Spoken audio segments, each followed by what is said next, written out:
My name is Beverly Anderson, and my grandson will be 6 in March. And we found out when he was 2 that he was diagnosed with cerebral palsy. My name is Rose Hunter, and my granddaughter is 17, and she was diagnosed when she was 5. So we've been going through it for quite some time. And they don't even have a name for what she has.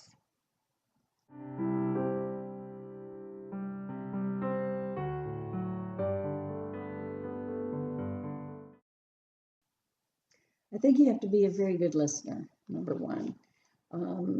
Don't ask a lot of questions because already the parents are overwhelmed with information. So if you go in and you start asking questions about, well, when's the next appointment? What did the doctor say? Initially, of course, you are going to ask these kind of questions to become a little more knowledgeable about the situation. But as things progress, you will notice that your family member is beginning to get a little overwhelmed with everything. So pay attention to that and go to the doctor visits with them. It's always great to have another pair of eyes and pair of ears there so that if they want to have discussion about it later, then yes, you can do this. But I found that if you start asking about certain appointments and tests and when are we having the test and what's it for and what's it called, and it's overwhelming because now you're looking to them for the answers and they don't have the answers, you know what I mean, overall. And so I found that you have to be a very good listener. Try not to overwhelm them with asking a lot of questions. I agree with you. I think sitting back and letting them come to us is a big part of it. And that's really hard because It is. You want to be involved with those kids. You want to be involved with the parents. You want to know what's going on. But you've got to stand back and let them make those decisions. You're right, exactly. And because once a parent, always a parent. That's right. And so that parent hat never comes off. And I had to stop myself numerous times when the doctor would walk in the room because I have a lot of questions, and I want to just fire them off, but I just knew it's not my role to do that. I'll save this for when we can have discussion about it. And so yeah, biting your tongue, ooh, hard. It is hard, and it's really tough because you do want to get in there and find out what's going on. You don't want to step back as a parent because you want to know what's going on. That was really hard for me, giving my daughter the space that she needed to make the decisions. Let them make the decisions and then talk to them afterwards. Yes. And if you disagree, do it when they're calm. Give them another perspective because everybody needs more than one perspective on everything. So true. You run the household. You do the grocery shopping, you do the laundry, you do the house cleaning, if there's homework to be done, then you sit down and you're doing the homework, and whatever the need is to keep that house running and functioning so that, you're, in my case, it was my daughter, she doesn't have to give that a second thought. We were so blessed in that the neighbors would cut her grass every week. So, I wouldn't have to do that, thank goodness, and so she wouldn't have to be burdened with, oh my word, my lawn is going to be 3 feet tall by the time I get home. And, whatever the need is, you just do it. You just take over running the household. I agree.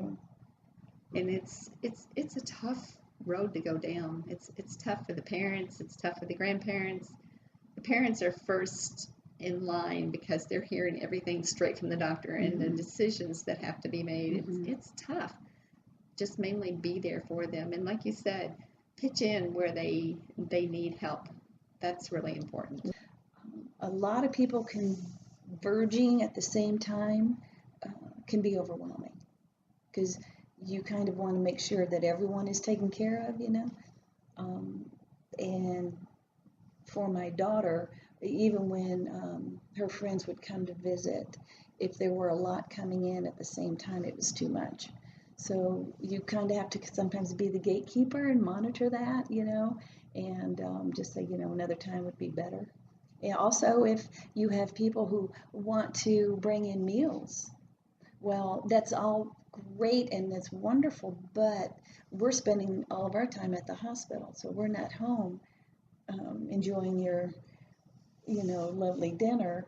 So if someone can take that on and be the contact person, if you will, well, do you need food? Do you need groceries? Do you need dinners? Because otherwise it's overwhelming. You come home and when you got food stacked up on your front porch, or the neighbors are bringing it over, and you're just like, well, too much, too much.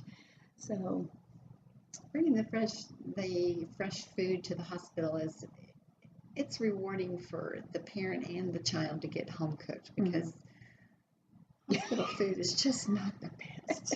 Gets old very quickly. It does get old quick. No offense, So, but yes, but yeah. if that gatekeeper can also keep up with what actually comes in, to get to the parents, and put things in the freezer if you need to, or Hmm. if it is stacking up, just freeze it if it can be frozen, and use what you need to first, but get it to the hospital for the parents, Hmm. because I would much rather have home cooked food than hospital food. And I think most of us would. And bring that food in disposable containers. Exactly. Nothing that needs to Exactly. be returned. No one wants to keep up with that.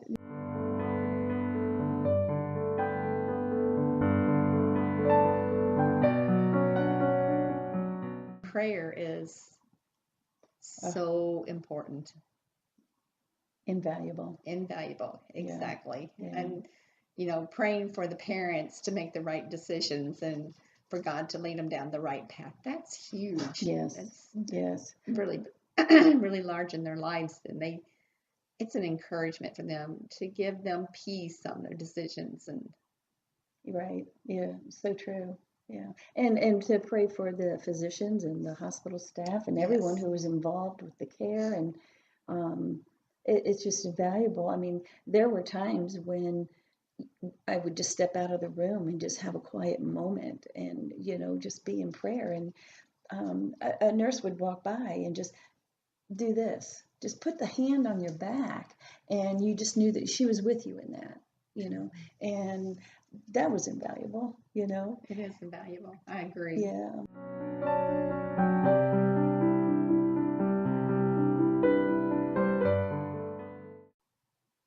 You find yourself in this situation, you're not alone.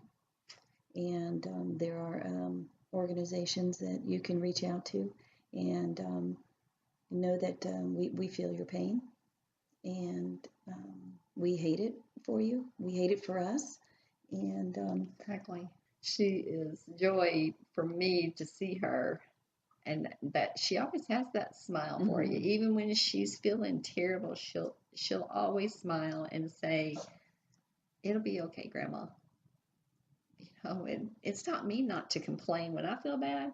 I don't tell anybody that I'm feeling bad, because I Mm. think of what she goes through on a regular basis and the pain that she deals with, and I'm like, I don't tell anybody when I feel bad. The joy of my little guy is he is my everything. And when I pick him up from school and he comes around that corner and run into the car and happy to see me, I mean, I can't even tell you. Yeah. And yeah, I, I'm I'm sorry, I really can't even put into words because he's just